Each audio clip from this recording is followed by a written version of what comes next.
welcome back to another video. Today I'm going to be showing you how to butcher your own chicken to save some money. No frills chicken, cheapest in the supermarket, as chicken breasts in the supermarket, say, I don't know, 4 breasts are about £4, or even the packs of 2 are nearly £4 as well, £3.50. So it's a good money making thing. You get more chicken for your money if you say buy 4 chickens at the cheapest price and butcher it yourself, and you get a lot more out of the chicken. So starting with this one, you obviously have your 2 breasts, your wings, your legs. Generally what I do first is I'll de-wing the chicken. So if you hold your chicken up, you get your knife, you run right around the top of the wing where the knuckle is, making contact with the bone all the way, and then you have a choice of either you can snap that back and pull it out and keep it as a whole wing, or if you grab the meat right next to the bone, you pull the meat back, the bone will be showing, then you snap, pull, and there you go, you've got the start of a chicken supreme. So when you go out in a restaurant and you have chicken supreme, it'll be that bone still there, and you just take this wing off. I'll keep this wing. You can either, if you snap off as a whole wing, you can collect all your wings together and freeze them as wings and eat them as wings, or I'm going to be using this for a stock because I'm only going to have 2 wings. There's no point freezing 2 wings. So same again with the other side, but this time I'll show you the whole wing getting taken off.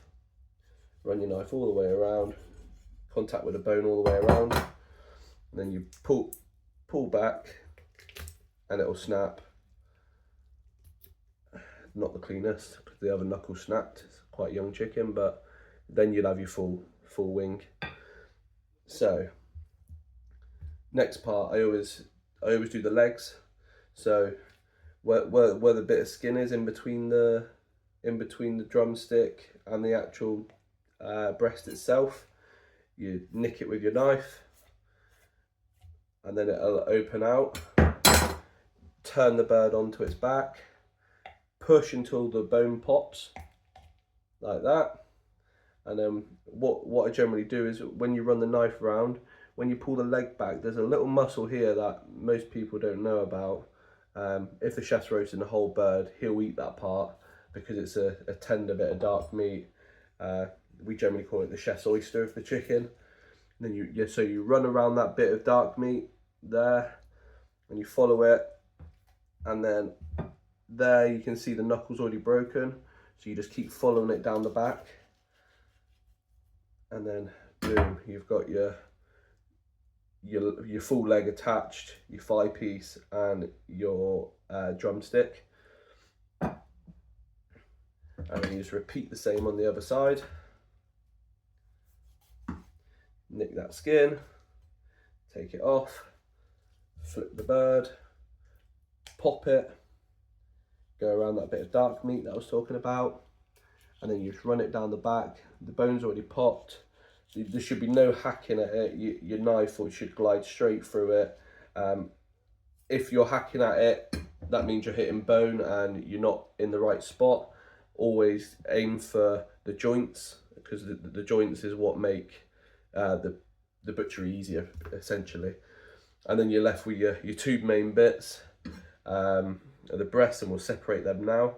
So you have the chest bone running all down the middle.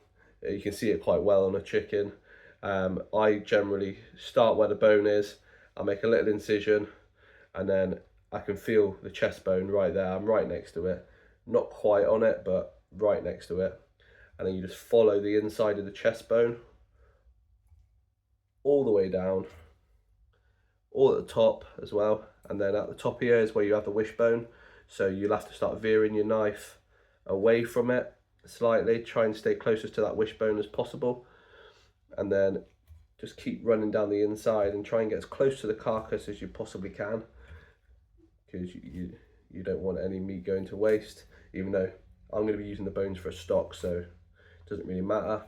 Nick that end bit, Always be careful with this. There's a little thin bone that runs along here. Just make sure you haven't incorporated that with your final bit of breast. You generally can avoid that, and then you just run down the bottom, and then you'll see your bone that's still in, that because we left the wing bone in. If you just run all the way down, and you can see the bones there, and there's a knuckle up here. Generally, I'll just give it a little twist, and it loosens off that knuckle. And then you, where the joint's separated, you can cut through that joint. No hacking, just a slight sawing motion, and you'll get through that knuckle. And then you've got your nice breast, well, supreme because it's still got the bone on. And then generally, you'll see it in restaurants, the bone will be sticking out all nice, won't have that little end bit on. If you really want to push the boat out and you want to serve chicken like a restaurant, you take it, where that little end bit is, you can feel like a little indent. If you rest your knife right next to it and just give it a little tap, that'll just neaten off the end bone, so it makes it look like you get it in a nice restaurant. So that's if you want to keep it as a supreme. Obviously the other side, I've already taken off the wing bone, so it's not going to be a supreme. A little bit more difficult because you haven't got as much stability this side. So just run down the opposite side of the breastbone, all the way down. And then run all the way down the back. And then there's that little bit of bone that I was talking about, like the cartilage. You can either cut down the inside of it, or I generally put my knife as close to it as possible and then cut away from it, and it loosens it all up. And then you just keep running down, loosen off the meat.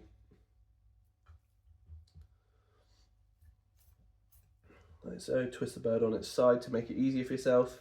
Let's keep following it. Bit of cartilage there, try and avoid that.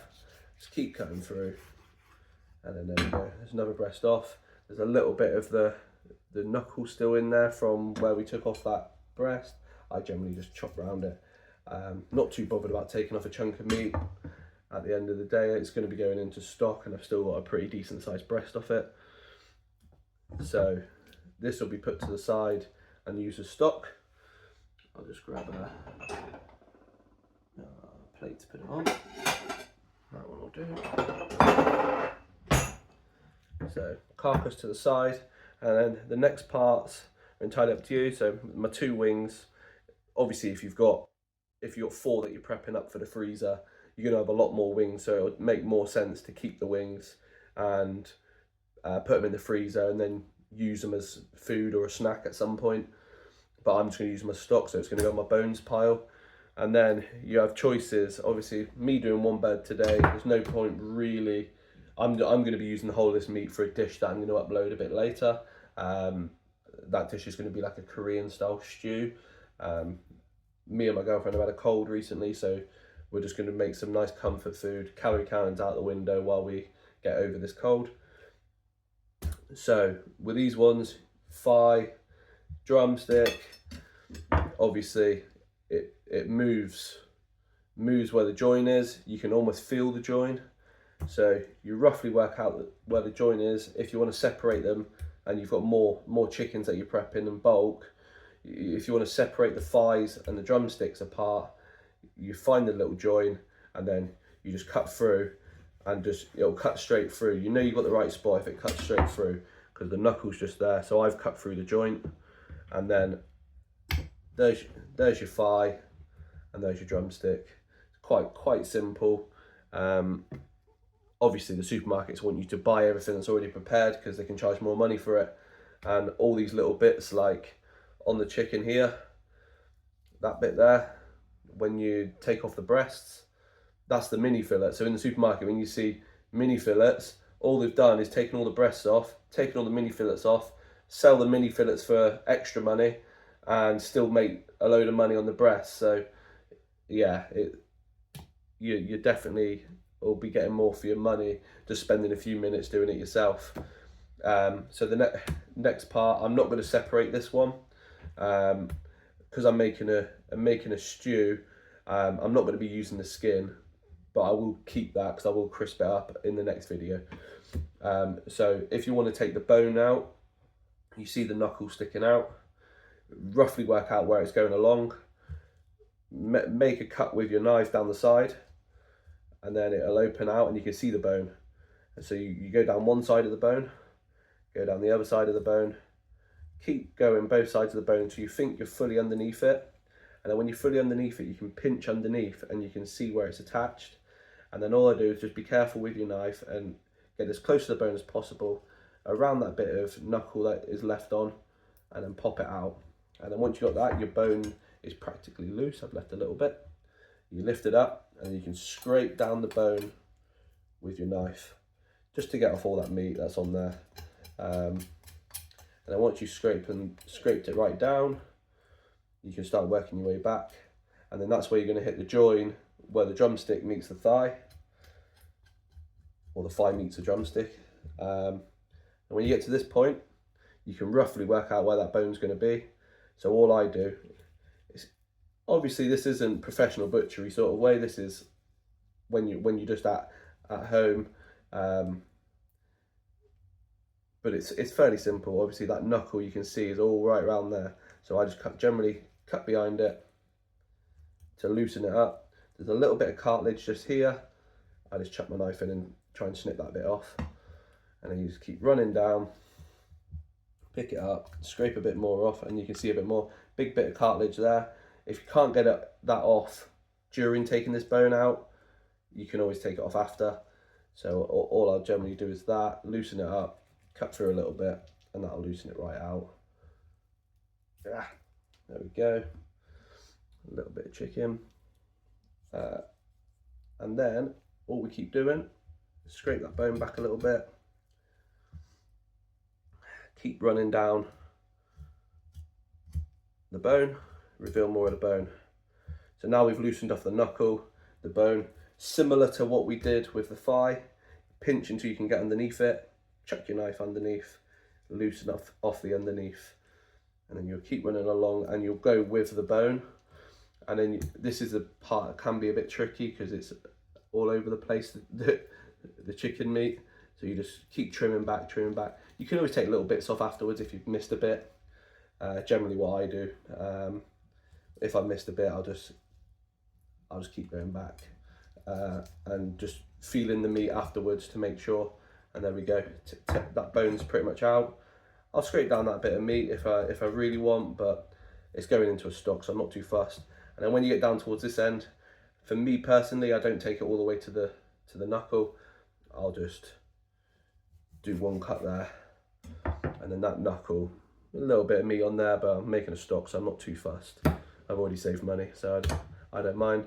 And then you've got the fully opened out, deboned leg and thigh.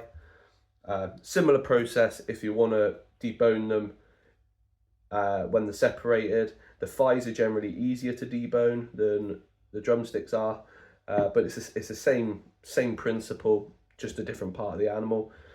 So that, yeah, there we have a deboned thigh and drum together. Obviously you see all the dark meat. You will get these little bits of like sinew. You can spend time picking them out if you want. If I'm honest, it doesn't really bother me. When it's in a stew, it all blends into one, if I'm honest. But yeah, you can take them little bits out if you really want to, but it's not essential.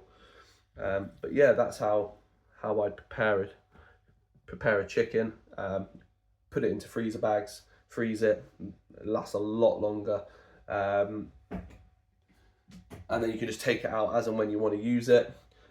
Chicken bones for the stock, I'll